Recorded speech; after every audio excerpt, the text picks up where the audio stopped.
Hello everyone. মই এতিয়া এটা বিশেষ স্কেলপিং ষ্ট্ৰেটেজি এক্সপ্লেইন কৰিম আৰু গোটেই ষ্ট্ৰেটেজিটো মই কিয়ছ থিয়ৰি ওপৰত বেছ কৰি লৈছো আৰু আজিৰ সময়ত আপুনি যদি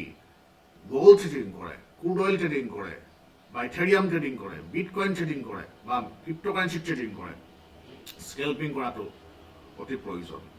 আৰু স্কেলপিঙৰ অবিহনে আপুনি শৰ্ট টাৰ্ম ট্ৰেডিং কৰিব মাৰ্কেটত জেনেৰেল নোৱাৰে আৰু যিটোক আমি কাউণ্টাৰ ট্ৰেণ্ড চিষ্টেম বুলি কওঁ। আৰু স্কেলপিং মানে এইটো নহয় যে আপুনি ডাইৰেক্ট কেণ্ডেলটো চাই আপুনি ইটোৰ পৰা সিটোত গৈ থাকিব, সেইটোক স্কেলপিং বুলি নকয়। স্কেলপিং মিনছ আমি কাউণ্টাৰ ট্ৰেণ্ডত কাম কৰোঁ আৰু যদি আপুনি কাউণ্টাৰ ট্ৰেণ্ড চিষ্টেমত যায় উইলিয়ামছৰ থিয়ৰী মতে, তেতিয়াহে আপোনাৰ স্কেলপিং কৰি পেলাই এটা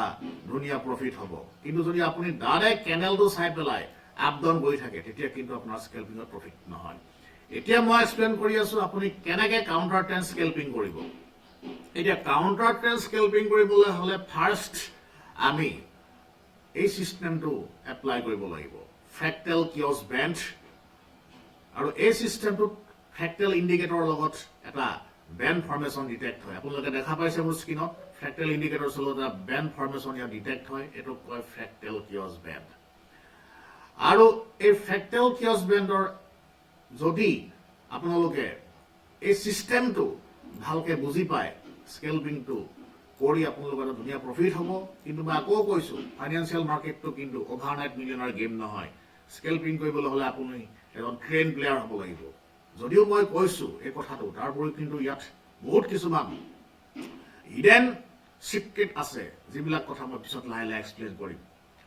এতিয়া মই ডাইৰেক্ট ইয়াত দেখুৱাইছো, যদি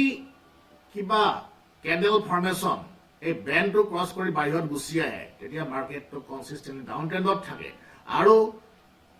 ইন দ্য মিন টাইম আপোনাৰ ইয়াত ফ্ৰেক্টেল ইণ্ডিকেটৰ্ছৰ যিটো ডট আছে, এইটো ডট চাইন আপোনালোকে দেখা পাইছে, ডট চাইনটো ডিটেক্ট হ'ব লাগিব। যদি ইয়াত ডট চাইন ডিটেক্ট হয়, যিহেতু ফ্ৰেক্টেলটো এটা লেগিং ইণ্ডিকেটৰ হয়, যদিও ই স্কেলপিঙৰ কাৰণে এটা বেষ্ট আমাৰ টুল বা best trading strategy, scalping strategy, তথাপিও কিন্তু ই লেগিং ইণ্ডিকেটৰ, গতিকে ই ট্ৰেণ্ডটো অতি ধুনীয়া কনফাৰ্ম কৰিব পাৰে। আৰু এই বেণ্ডটোৱে যদি বেণ্ডটো ক্ৰছ কৰি যিকোনো কেণ্ডেল তলত গুচি আহে আৰু ইন দ্য মিন টাইম যদি ইয়াৰ ওপৰত ফ্ৰেক্টেলৰ এই চিম্বল ডিটেক্ট হয়, মাৰ্কেটটো কনচিষ্টেণ্ট ডাউনত আহি থাকে। চক ডাউন আহি আছে, বেণ্ড ক্ৰছ কৰি আহিব লাগিব বস্তুটো। আমি ইয়াত এণ্ট্ৰি কৰিম। আৰু যদি আপুনি এই লেভেলটোত যদি এণ্ট্ৰি কৰে, তেতিয়া আপোনাৰ এইটো টাৰ্গেট জোন হয়। আৰু যদি এই লেভেলটো ক্ৰছ কৰি মাৰ্কেট আহে আৰু যেতিয়ালৈকে কেণ্ডেলটো এই বেণ্ডৰ ভিতৰত সোমাই নাযায়, তেতিয়ালৈকে আপুনি মাৰ্কেটত ৱেইট কৰিব পাৰে। মাৰ্কেট কনচিষ্টেণ্টলি আহি আছে, আপোনালোকে দেখা পাইছে বেণ্ডৰ ভিতৰত সোমাই গ'ল কেণ্ডেল, গতিকে আপুনি এই পাৰ্টিকুলাৰ পইণ্টটোত এক্সিট কৰিব। আৰু নহ'লে ইয়াত এইটো ব্লু চিন অলৰেডি মাৰ্কেটত আহি যাব, এইটো ব্লু চিন আহি গৈছে। নেক্সট এই পাৰ্টিকুলাৰ পৰ্চনটোত কেণ্ডেল মাৰ্কেটটোৰ ইয়াত চক বেণ্ডটো ক্ৰছ কৰি গুচি গৈছে। এই পাৰ্টিকুলাৰ পৰ্চনটোত কেণ্ডেলটো ওপৰত গুচি গৈছে, আকৌ তলত আহিলে। গতিকে আমি এই লেভেলটোত এণ্ট্ৰি নকৰিব, কাৰণ মাৰ্কেটৰ হয় থাৰ্ড কেণ্ডেলটো এণ্ট্ৰি কৰা যায়। এইটো ফাৰ্ষ্ট, ছেকেণ্ড, থাৰ্ড কেণ্ডেলটো আমি চাই ল'ব লাগে। আমি ফাৰ্ষ্ট কেণ্ডেলটো ওপৰত গ'ল, ছেকেণ্ড এণ্ড থাৰ্ড আমি এই লেভেলটো এণ্ট্ৰি কৰিব পাৰোঁ। থাৰ্ড কেণ্ডেলটো কমপ্লিট কৰাৰ পিছত তাৰপিছত মাৰ্কেটটো কনচিষ্টেণ্টলি গৈ আছে। যিকোনো এটা ছিগনেলৰ পিছত যেতিয়া আমি এণ্ট্ৰি কৰোঁ, সদায় থাৰ্ড কেণ্ডেলটোত এণ্ট্ৰি কৰিব লাগে। ইয়াত বহুত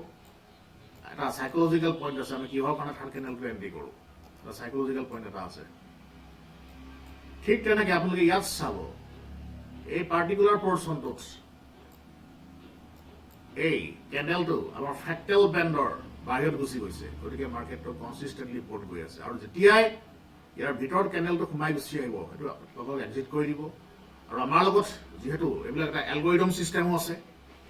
গতিকে আমি যদি ইয়াত trailing stop loss algorithm apply কৰোঁ, যেতিয়া মাৰ্কেটটো ওপৰত গৈ থাকিব, তাত লগে লগে আমাৰ ট্ৰেইলিং ষ্টপ লছৰ পইণ্টটো বা ট্ৰেইলিং ষ্টপ লছ যিটো ৰবট থাকে, সি আপোনাৰ প্ৰফিটটো বুকিং কৰি গৈ থাকিব। আৰু যিসকলে বিটকইন ট্ৰেডিং কৰে, গ'ল্ড ট্ৰেডিং কৰে, তেওঁলোকৰ লগত ৰবটিক টেকনলজি থকাটো অতি প্ৰয়োজনীয়। কাৰণ মাৰ্কেটটো যেতিয়া ওপৰত গৈ থাকিব, এইটো 1 মিনিটৰ কেণ্ডেল, আৰু ইয়াত লগে লগে আপোনাৰ প্ৰিভিয়াছ কেণ্ডেলৰ তলত বা এটা পাৰ্টিকুলাৰ পইণ্টত ৰবটিক টেকনলজিটোৱে আপোনাৰ প্ৰফিট বুক কৰি গৈ থাকিব। তেনেকুৱা চিষ্টেম আমাৰ লগত আছে। এতিয়া নেক্সট আপোনালোকে চাব এই পাৰ্টিকুলাৰ পৰ্চনটোত মাৰ্কেট ভিতৰত সোমাই আহিছে আৰু ইয়াৰ পৰা যদি মাৰ্কেট ওপৰত যায় টাৰ্গেট এইটো হ'ব ইয়াৰ পৰা যদি মাৰ্কেট ওপৰত গুচি যায় আপোনালোকে তেতিয়ালৈকে ৱেইট কৰিব যেতিয়ালৈকে কেণ্ডেলটো এই বেণ্ডৰ ভিতৰত সোমাই নাযায় তেতিয়ালৈকে আপুনি ৱেইট কৰিব পাৰে গতিকে এইটো এটা অতি ধুনীয়া স্কেলপিং ষ্ট্ৰেটেজি হয় মই আকৌ দেখুৱাইছো এই গোটেই বস্তুটো আপোনালোকে চাব মই এই বেক কৰি দিছো চাৰ্টখন এইটো মই এতিয়া বেক কৰিছো বেক কৰি পেলাই মই তলত লৈ গৈছো এই বস্তুটো ইয়াত চাওক এই মাৰ্কেটটো ইয়াৰ তলত গুচি আহিছে গতিকে তলত গুচি আহিছে আৰু যেতিয়া আপোনালোকে ইয়াত ৰবটিক টেকনলজি এপ্লাই কৰিব এই কেণ্ডেলত বা ওপৰত অট'মেটিকেলি আপোনাৰ ট্ৰেইলিং ষ্টপ লছ প্লেচ হ'ব আৰু যেতিয়া মাৰ্কেটটো আপ ট্ৰেণ্ডত যোৱা ষ্টাৰ্ট হ'ব অট'মেটিকেলি আপোনাৰ প্ৰফিট বুক হ'ব বা এই পাৰ্টিকুলাৰ পইণ্টতো আপুনি ফ্ৰেক্টেল ডটটোত আপুনি এক্সিট কৰিব পাৰিব আপুনি শ্বৰ্ট চেল কৰে ইয়াত এই বস্তুটোত এটা হিডেন চিক্ৰেটটো কি সেইটো মই এবাৰ কৈ দিছো মেজৰ হিডেন চিক্ৰেট আপুনি যেতিয়া ট্ৰেণ্ডটোত বাই বা চেল কৰিব পাৰ্টিকুলাৰ পইণ্টটো যাতে মেজৰ ট্ৰেণ্ডৰ এগেইনষ্টত নাযায় সেই বস্তুটো ডিটেক্ট কৰিব লাগিব এতিয়া মেজৰ ট্ৰেণ্ড কেনেকৈ ডিটেক্ট কৰে তাৰ কাৰণে আমাৰ ডাউ থিয়ৰী আছে ইলিঅ'টিভ থিয়ৰী আছে বা ইয়াত বহুত টেকনলজি আছে আনলিমিটেড আমাৰ থিয়ৰী আছে কেনেকৈ মেজৰ ট্ৰেণ্ড ডিটেক্ট কৰে আপুনি যদি মেজৰ ট্ৰেণ্ডৰ এগেইনষ্টত যায় তেতিয়া কোনো চিষ্টেমত মাৰ্কেটত কাম নকৰিব আৰু যদি মেজৰ ট্ৰেণ্ডৰ আপুনি ফৰে যায় তেতিয়া আপুনি এই চিষ্টেমবিলাকত অতি ধুনীয়া এণ্ট্ৰি কৰিব পাৰিব গতিকে মেজৰ ট্ৰেণ্ড শিকিবলৈ হ'লে আপোনালোকক এই বস্তুটোৰ টেকনিকেল এনালাইচিছৰ ওপৰত ফুল্লি নলেজ থকা দৰকাৰ বা টেকনিকেল এনালাইচিছ আপোনালোকে শিকিব লাগিব কেনেকৈ মেজৰ ট্ৰেণ্ড ডিটেক্ট কৰে কাৰণ ইয়াত ট্ৰেণ্ড স্কেনিঙৰ কথা আছে ট্ৰেণ্ড ফিল্টাৰিং কথা আছে বা আপোনাৰ ইয়াত মাল্টি স্ক্ৰীন স্কেনিং চিষ্টেমৰ কথা আছে মাৰ্কেট ডায়গনচিছ চিষ্টেমৰ কথা আছে মেজৰ ট্ৰেণ্ড কেনেকৈ ফিল্টাৰিং কৰে যদি আপোনালোকে মেজৰ ট্ৰেণ্ড ফিল্টাৰিং কৰা চিষ্টেমটো বুজি পাই গ'ল স্কেলপিং কৰি অতি ধুনীয়াকৈ ইনকাম কৰিব পাৰিব ইয়াত চব মাৰ্কেটৰ ফ্ৰেক্টেল বেণ্ড তললৈ গুচি আহিছে গতিকে ইয়াত তাৰ ৰেট চিগনেল দেখা পাইছো মাৰ্কেটৰ কনচিষ্টেণ্ট ডাউনলৈ আহি আছে গতিকে আমি এইটো কথা জানিবই লাগিব যে আপোনাৰ লগত যদি টেকনলজি থাকে আজিৰ সময়ত টেকনলজিবিলাক যথেষ্ট পাৱাৰফুল হয় আৰু যিহেতু এইবিলাক এটা ৰবটিক টেকনলজিও আছে ইয়াত এটা ফ্ৰেক্টেল বেণ্ড ক্ৰছ কৰি তলত গুচি আহিছে মাৰ্কেট তলত আহি আছে এইটো চব আমি ইয়াত এক্সিট কৰি দিম গতিকে এতিয়া মই টাইম ফ্ৰেমটো ইয়াত মই বহাই পেলাই দেখাই দিছোঁ ইয়াত বেলেগ বেলেগ time frame 1 minute 2 minute 3 minute 4 minute 4 minute 8 minute 9 10 15 20 45 1 hour 2 hours 4 hours সেই টাইম ফ্ৰেম আছে এটা আনলিমিটেড টাইম ফ্ৰেম ইয়াতে আছে ইয়াত আৰু এখনমান টাইম ফ্ৰেম আছে ইয়াত টিক চাৰ্টৰ কথা আছে ইয়াত ৰেংকো আছে ৰেঞ্জ আছে হাইকেন আছে চবৰে টাইম ফ্ৰেমটো বেলেগ বেলেগ হয় ইয়াত মই এই টাইম ফ্ৰেমটো অকণমান ডাঙৰ কৰিছোঁ ইয়াত মই আঢ়ৈ টাইম ফ্ৰেম লৈছোঁ এতিয়া এইটো আঢ়ৈ টাইম ফ্ৰেম চেম বস্তু আপোনাৰ যদি ক্ৰছ কৰি গুচি আহে বেণ্ডটো এতিয়া বেণ্ড তললৈ ক্ৰছ কৰি গুচি আহিছে মাৰ্কেট তললৈ গুচি আহি আছে এতিয়া মই বা যিকোনো এজন প্ৰফেচনেল ট্ৰেডাৰ এই এনালাইচিছ দেখিলে বুজি পাই যাব মাৰ্কেটটো যে আপ ট্ৰেণ্ডত যাব কাৰণ এইটো এটা ইণ্ডিকেশ্যন পেটাৰ্ণ স্পাইনিংটা পাইছে স্পাইনিংটা পাইলে জেনেৰেলি মাৰ্কেটটো ৰিভাৰ্চ কৰে গতিকে সেই বস্তুটো আপুনি যেতিয়া বুজি পাব কোনটো পইণ্টৰ পৰা মাৰ্কেট আপত যাব বা কোনটো পইণ্টৰ পৰা ডাউনত আহিব সেইটো বস্তু বুজি পোৱাৰ লগে লগে আপুনি অতি ধুনীয়াকৈ মাৰ্কেটত কাম কৰিব পাৰিব ঠিক তেনেকৈ এইটো ওপৰৰ পৰা আহিছে ইয়াৰ পৰা ইয়াত আহি পালেহি